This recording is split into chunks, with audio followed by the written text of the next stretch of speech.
Personal na binisita ni Philippine National Police Chief Police General Romel Marbil ang mga rehiyon ng Ilocos at Central Luzon.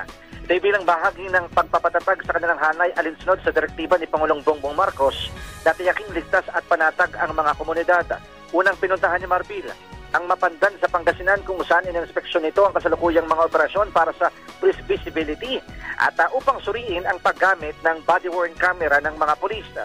Kasabay ng kanyang gawain, dumalaw rin si Marbil sa burol ng asawa at anak ng isang pulis sa poblasyon Mapandan at nagpaabot ng taus-pusong pakikiramay.